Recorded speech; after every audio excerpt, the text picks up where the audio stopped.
Bariel of Imperator, how are you doing today? I'm just doing fine. We've sort of finished the gig like 15 minutes ago. Right. So pretty much excited. First time Chicago, second show in the US. It's nice. So you're still running hot? Yeah, you might say so. I am still running hot, yeah. So let's go back to the beginning. Where did Imperator first begin? Oh, you mean the very beginning? Yeah. Oh shit, man, that was something like 1983 or 1984 when my mom bought us, me and my brother, those lousy acoustic guitars, and then we started just trying something on them, and that was it. What made you play this crazy music? Well, you know what? Yeah, that's a good question, because back in the day there were no things like bands that you could follow or play, you know, in accordance with. So we had to come up with the ideas of playing this sort of music. We wanted to play fast and brutal. I know it's a trivial answer, but it was probably something like that. It evolved. What was it like to form a band this heavy in communist Poland back in 1984? Let's honor that with a minute of silence. I mean, man, now people do not believe, but back then you couldn't get a hold of anything. Like even guitar picks were a rarity. The strings, good instruments were shit. I mean, good instruments were unavailable simply. It was pretty rough. But look, even now people come back with this sentiment to tape trading and zines and everything else, because I'm not saying we are just the underground band, but all of us, we were leaders, as Napalm Death said, and no followers, so that was cool to be just forming something new, though harsh and difficult in communism. What influences did you have to begin with? Oh yeah, so I guess Creator, the first album was awesome, Pleasure Kill as well. And then we enjoyed listening also to bands like Merciful Fate and you know, Battery was awesome. Battery was definitely awesome. Assassin, and there were also bands I would like to mention like Scandium and Schizo from Italy, and also Black Shepherd. These were all these underground bands that we listened to. We copied the tapes, so it was normal. And then I don't know if there were influences, but the sheer joy to listen to. What was it like to record a demo in Poland in those days? That was just like a coincidence, simply. The first demo we called it a demo because there was a chance to record a couple songs when we were playing this sort of audition for Metal Mania I don't remember, 1996 or something like that. So you had to audition, you had to play, and there was some high commission, inquisition, whatever. Said, okay, yeah, you're good or you're bad to play. We did not qualify after all, but we had this first tape with these funny songs. Now when I listen to them, I say, oh. But back in the day, that was kind of satisfactory enough to call it a demo tape. But as I say, it was an accident. How many of those did you have to make before you made an album? You mean the demo tapes? Yes. We made 3. The second one was called Death Life, and it was simply like 2 songs from one gig recorded and 2 songs from another one. And then we coined the term Death Life demo. Plus there was the third one, Eternal Might, and that was also recorded somewhere in the cellar of a club like this. Nobody, I mean, the owner didn't even know that we were recording something, you know, in the basement, and quickly, like 1 hour, that's it. Yeah. So 3 demos before the album. How important was like tape trading for you back then? That was of utmost importance, because you know, in the mid 80s or at the end of the 80s, you couldn't put your hands on anything like albums, T-shirts, demo tapes, fanzines, magazines. So by tape trading, we got to know what was going on in the underground extreme music. But you must remember that we paid the price. So we took it for granted that like half of the stuff half of the stuff was just confiscated by the post office and so on. That's it. It was confiscated by the by postmen. Yeah, honestly. Yeah. So you made a record. How did it come about? Okay, when we made the record, okay, another coincidence, because there was this guy who had a newspaper in Ciechanów. Come to think of it now, I think it's just like so unprofessional. But all right, I'm fine with that. That's how it was formed. There was this guy, and he was interested. He had some money on the side. He was in rock music. Maybe he said, "Why don't we record an album?" I said, "Oh, wow!" Because back in 1990, it was so expensive to record something like that in the studio, proper studio. So he paid for that. But then apparently he didn't have enough money to promote it. So we ended up with vinyl LP at the very solid time of CD already. Sorry, and then no promotion, and it was sort of it was tough to distribute the album.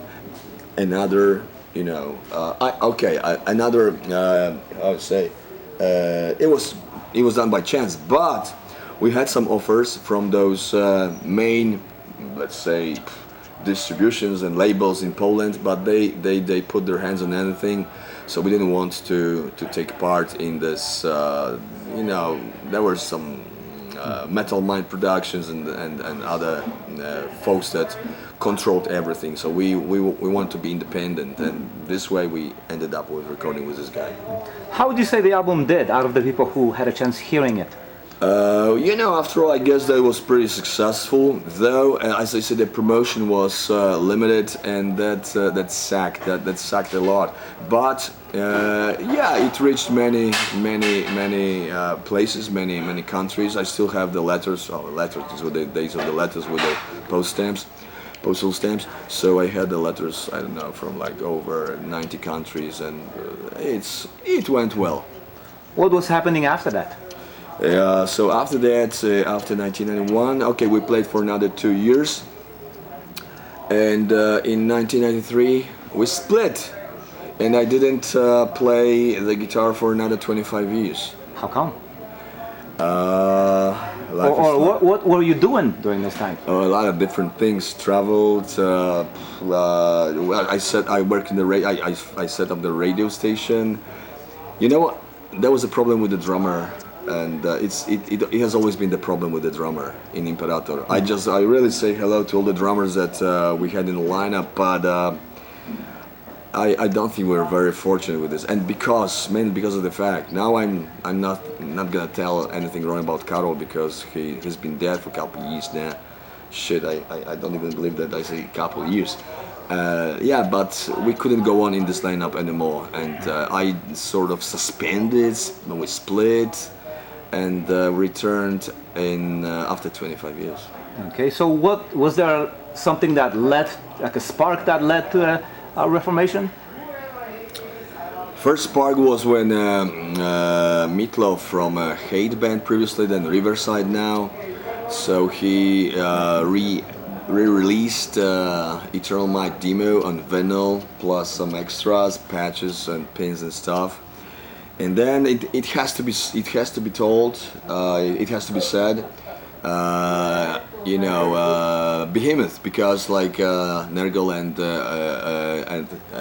and Orion from Behemoth, they just said, why don't you play guys with us at Mary Chrysler's show in 2018, something like this. And I say, man, but I haven't played the guitar for 25 years. And they say, yeah, we would like to have you as special guests as this small tour. And I said, well, if not now, then when? And I started just learning to play the guitar. And I'm not kidding you, folks. I started learning to play my own songs because I forgot them. I had to listen to them. Chris helped a lot, that must be said. My guitarist from Imperator. And that went, after 3 months, I said, okay. So we play with the guys in December, and in April it was announced, and people said, no, it's impossible, it's a joke.